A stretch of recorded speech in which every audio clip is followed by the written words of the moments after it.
Hi Vilas, welcome to Royal சமையல். இன்றைக்கி நம்ம மீன் கிரேவி எப்படி செய்கிறது அப்படின்னு பார்க்கலாம். இது வந்து சுறா மீனுங்க. இங்கே சுறா மீன் கிடச்சது, பால் சுறா. ஸோ அதை தான் நான் மசாலா போட்டு வச்சுருக்கேன். மிளகாய்த்தூள், மஞ்சத்தூள், உப்பு இது மூணுமே போட்டு நல்லா பெரட்டி விட்டு வச்சுருக்கேன். உங்கள்கிட்ட பாபா மசாலா தூள் இருந்ததுன்னா அதையும் நீங்கள் ஆட் பண்ணிக்கலாம். ஸோ நல்லாயிருக்கும். இப்போது ஒரு 4 டேபிள் ஸ்பூன் மாதிரி நான் எண்ணெய் விட்டுருக்கேன் எண்ணெய் சட்டியில். அது நல்லா சூடு வந்ததுக்கப்புறம் இந்த மீனை நம்ம பொரித்து எடுத்துக்கலாம்.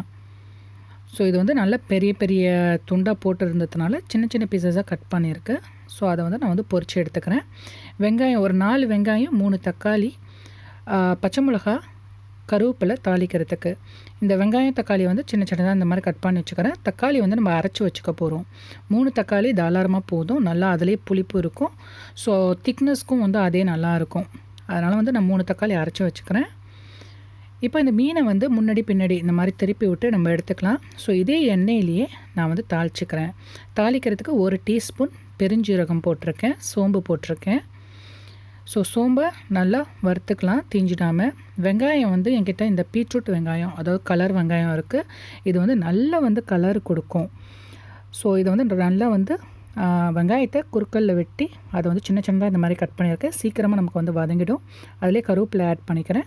தேவைக்கேற்ப உப்பு நம்ம இதிலேயே ஆட் பண்ணிடலாம். இந்த ரோஸ்ட்டுக்கு எவ்வளோ உப்பு வேணுமோ அந்த உப்பை இதில் ஆட் பண்ணிக்கலாம்.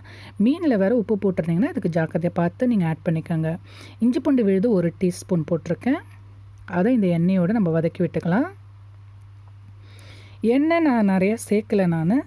ஏன்னா மீன் பொரிச்சு இது வைக்கும்போது லைட்டாக எண்ணெய் விடுறாமல் இருக்கும். அதனால் உங்களுக்கு வேணும்னா நீங்கள் எண்ணெய் ஆட் பண்ணிக்கலாம். மிளகாய்த்தூள் 1 டேபிள் ஸ்பூன் போட்டிருக்கேன். உங்களுக்கு வேணும்னா காரத்துக்கு தகுந்த மாதிரி நீங்கள் குறைச்சிக்கலாம், கூட ஏற்றிக்கலாம். மஞ்சத்தூள் 1/2 டீஸ்பூன் போட்டிருக்கேன். மிளகு 1/2 டீஸ்பூன் போட்டிருக்கேன். இதெல்லாம் காரமானது தான். ஏன்னா இஞ்சி பூண்டு வேறு நம்ம போட்டிருக்கோம். அதனால் நீங்கள் காரம் எவ்வளோதுக்கு உங்களுக்கு வேணுமோ அவ்வளோதுக்கு நீங்கள் ஆட் பண்ணிக்கலாம். இல்லைனா நீங்கள் குறைச்சிக்கலாம். இப்போ இது நல்லா மசாலா பச்சை வாசனை எல்லாம் போனதுக்கப்புறமா நான் அரைச்சி வச்சுருந்த தக்காளி விழுதை நான் கொட்டிக்கிறேன். கொட்டிட்டு அந்த தக்காளி விழுதும் பச்சை வாசனை போட்டோம். ஏன்னா நம்ம மீனை பொரித்து எடுத்துக்கிட்டோம். அதனால் நம்ம போடும் மீது இந்த கிரேவி, இந்த குழம்பு நல்லா கரெக்டாக இருக்கணும். நமக்கு பச்சை வாசனை எதுவுமே இருக்கக்கூடாது. டேஸ்ட்டு நீங்கள் டேஸ்ட் பார்த்துக்கோங்க. அதாவது உப்பு, உரப்பு எல்லாமே கரெக்டாக இருக்கணும். நீங்கள் பார்த்துக்கோங்க. நீங்கள்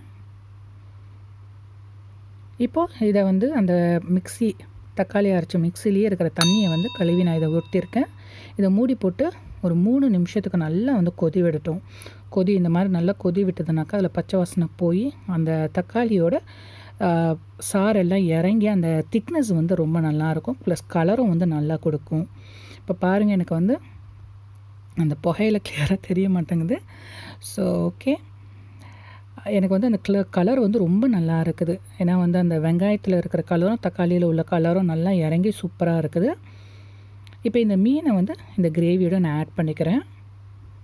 இந்த மாதிரி ஆட் பண்ணிவிட்டு இந்த மீனை போடுறதுக்கு முன்னாடி நீங்கள் உப்பு, உரப்பு டேஸ்ட்டை நீங்கள் பார்த்துக்கோங்க. பார்த்துட்டு பண்ணுங்கள். ஏன்னா குறைச்சலாக இருந்ததுன்னா உப்பு நீங்கள் ஆட் பண்ணி நீங்கள் மீனை ஆட் பண்ணலாம். காரமும் குறைச்சலாக இருந்துச்சு, கூடையாக இருந்துச்சுன்னா அதுக்கு தகுந்த மாதிரி ஆல்டர்னேட்டிவ் நீங்கள் பண்ணி நீங்கள் போட்டுக்கலாம். இப்போ சூப்பரான மீன் கிரேவி ரெடி ஆகிடுச்சு. இதை கண்டிப்பாக ட்ரை பண்ணி பாருங்கள். சிம்பிளானது தான். மீனை பொரிக்கிறது தான் நமக்கு டைம் எடுக்கும். அருமையான ரெசிபி இது. கண்டிப்பாக ட்ரை பண்ணி பார்த்துட்டு எப்படி இருந்ததுன்னு சொல்லுங்கள். இதுக்கு மேலே கார்னிஷ் பண்ணுறதுக்கு நான் கொரியாண்டர் லீஃப் போட்டிருக்கேன். ஸோ சூப்பரான மீன் கிரேவி ரெடி ஆகிடுச்சு.